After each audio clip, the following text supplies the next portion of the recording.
karena badan itu harus bergerak 24 jam. 24 jam, maka dia kan membutuhkan energi.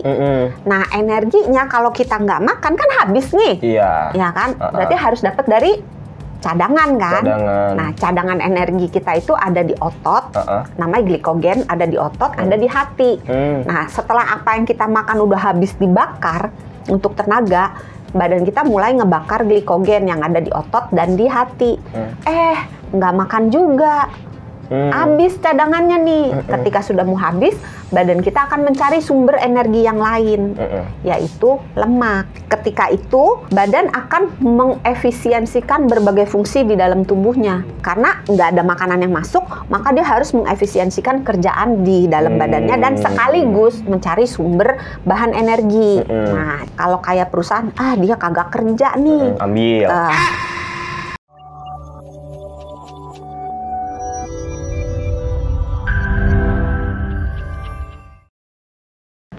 Kalau gitu, autofagi itu baik nggak sih buat tubuh, buat kesehatan? Basically, autofagi is bahasa Inggris. Kalau bahasa Inggris semua saya nggak ngerti. Ya. Iya, baik atau enggak autofagi buat tubuh gitu? Oh, baik. Walaupun ada yang dimakan. Iya, karena kan tujuan akhirnya mengefisiensikan dan menyediakan energi untuk badan kita yang sedang kekurangan energi, yang sedang berada dalam stres. Jadi dengan adanya dia diganti sel-sel yang jelek-jelek itu dibuang gitu, terus dibikin sel-sel yang baru dengan sumber dari bahan-bahan yang sumber bahan baku untuk membangun sel baru diambil dari sel yang lama tadi yang di recycle gitu ya.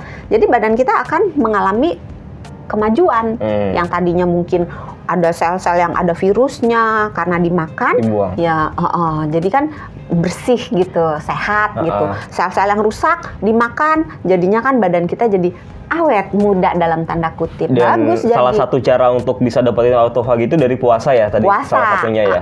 Nah kalau puasa nih dok, kan tapi itu hanya salah satu cara ya, bukan satu-satunya cara. Iya. Tapi kalau pas lagi puasa nih dok, minuman atau mungkin makanan apa yang bisa ngebantu? Kalau lagi puasa mah nggak minum. Iya. Enggak, maksudnya pas udah buka puasa mungkin ya maksudnya. Jadi gini, memang benar ada minuman. Mau dijadiin satu sama makanan nggak? Jadi aja satu. Jadi satu ya. Nanti berantem kalau nggak. Iya, soalnya kalau makan nggak minum aus. Salah. Makan nggak minum, ya aus. Iya, aus. Seret gitu kan. Kalau minum nggak makan, lapar. Minum nggak makan, lapar. Iya, jadi minumnya dulu apa makannya dulu? Minumnya dulu ya? Minuman dulu aja. Minuman yang bisa membantu itu sebetulnya nggak terlalu dominan sih. Ada kafeinnya, karena kafein mempercepat metabolisme. Kopi, matcha. Ya, terus minum green tea. Itu bisa membantu mempercepat metabolisme supaya kita tujuannya bisa cepat sampai ke autofagi. Kalau makanan, kan tadi kita caranya tadi puasa, terus olahraga, diet keto sama rendah kalori kan. Iya. Ya udah makannya ngikutin itu aja. Oh, yang diet rendah keto. kalori. Iya, kalau rendah kalori ya berarti makannya jangan jajan yang santan-santan, goreng-goreng, nyindir, goreng-goreng. Iya, kemarin kan Padang. Sama goreng-goreng santan-santan manis-manis. Oh, jangan. Itu kan tinggi kalori kan. Itu jangan dimakan. Diliatin aja. Dibeli boleh, kirim ke sini. Dikasih aja ya, yang dikasih makan aja aja. Gitu kan. Nah, terus tadi rendah kalori diet keto. Nah, berarti makanan yang tinggi lemak baik. Jangan mentang-mentang bilang tinggi lemak gorengan gitu. Tidak ya. Iya. Tinggi lemak baik. Tinggi kan ada lemak baiknya. Kalau jahat gorengan itu. Oh iya, lemak jahat. Benar. Jadi tinggi lemak baik, cukup protein, rendah karbohidrat. Itu basicnya kunci dari segala kuncinya diet keto. Nah, supaya bisa cepat sampai ke autofagi, kita boleh menggabungkan antara puasa dengan diet keto atau antara puasa dengan diet rendah kalori. Paham. Ada nggak makanan yang justru menghambat supaya bisa dapetin si autofagi itu? Ya itu tadi si kalori, makanan yang tinggi kalori, yang manis-manis, makanan dan minuman ya, yang goreng-goreng, santan-santan, itu membuat badan kita punya energi terus, karena gorengan kan banyak lemak dari minyak gorengnya, itu tinggi energi. Terus gula juga kan ada energinya. Nah, terus yang menghambat si proses otofagi itu juga kalau kita makan terus-menerus. Karena otofagi itu akan terjadi kalau si insulinnya ngedrop, insulinnya turun. Padahal insulin itu tidak akan turun kalau kita makan. Jadi kan kita makan nih.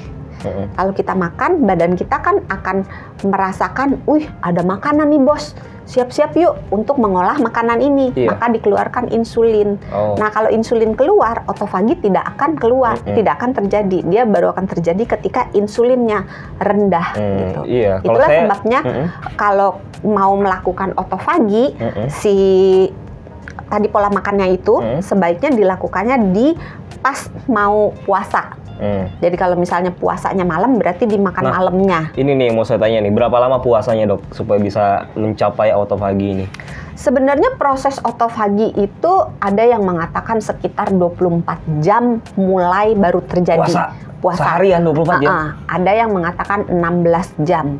Tapi saya menjawab supaya sahabat Sonora tidak bingung ya, berapa jam? Aduh nggak cukup. Itu tergantung pada badan setiap orang.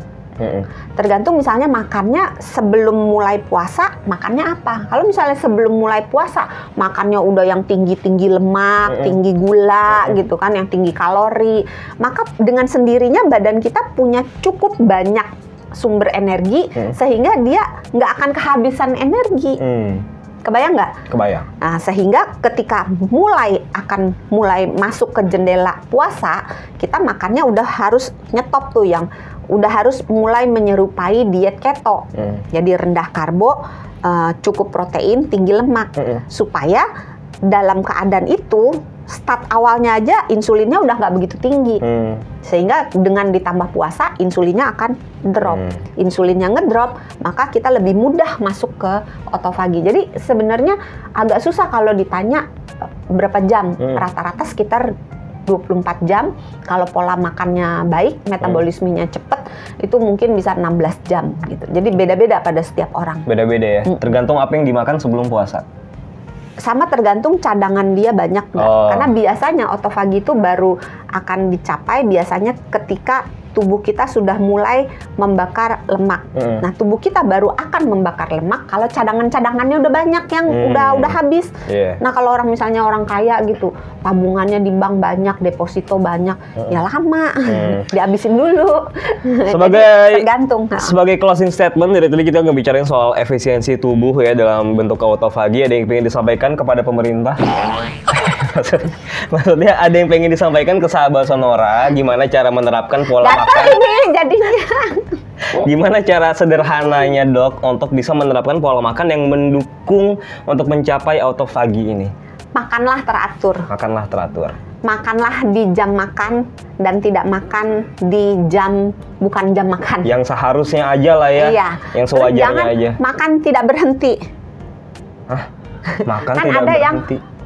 Tiap sejam makan, ngemil, nggak berhenti-berhenti. Karena dengan dia terus masukin makanan, insulinnya nggak akan turun. Karena insulin itu naik kalau kita makan. Naiknya akan tinggi kalau kita makannya karbo. Nah, sedang kalau kita makannya protein, naiknya hanya sedikit sampai tidak bermakna kalau kita makan lemak. Itulah sebabnya kenapa diet keto bisa menyebabkan otofaginya lebih cepat. Karena diet keto itu kan tinggi lemak, rendah protein, tinggi lemak, sedang protein, rendah karbo kan. Nah, dengan susunan makanan seperti itu, insulin keluarnya cuma sedikit. Gitu. Jadi makan yang sewajarnya aja lah ya, seperti jangan terus-terus makannya. Iya. Kalau orang Indonesia tuh, ini saya penasaran sih kata aja dok. Kalau makan orang Indonesia tuh 2 kali atau 3 kali sih idealnya sehari? Kan ada yang pagi, tergantung siang, gaji malam. Mungkin ya. Ya udah, kita cukupkan sampai di sini sahabat Sonora. Jangan lupa untuk subscribe jenis dulu. Makanannya. Jenis makanannya. Jenis makanannya belum? Oh ya udah. Jenis makanan itu yang sehat gitu, yang protein, tapi proteinnya juga jangan protein yang banyak gajinya, banyak kulitnya, banyak minyaknya gitu. Terus rendah gula. Jangan yang banyak tepung-tepung, jangan gorengan, jangan santan. Jadi makanan sehat gitu ya. Terus jangan lupa lemak baik. Nah, terus kalau mempercepat lagi proses otofaginya, tambah dengan olahraga di jam puasanya atau di sejenak sebelum masuk ke jendela puasa. Oke. Udah nih, mau beli makan soalnya nih. Udah ya nggak ngomong lagi ya. Ya udah. Berarti buka puasa ya? Udah buka puasa saya. Ya udah, kalau gitu saya Sony Wicaksono, penyiar Sonora. Saya Dr. Santi, Health Management Specialist Corporate HR Kompas Gramedia. Kita dari Kamu Sehat. Jangan lupa untuk jaga kesehatan karena sehat itu mudah, sehat itu murah.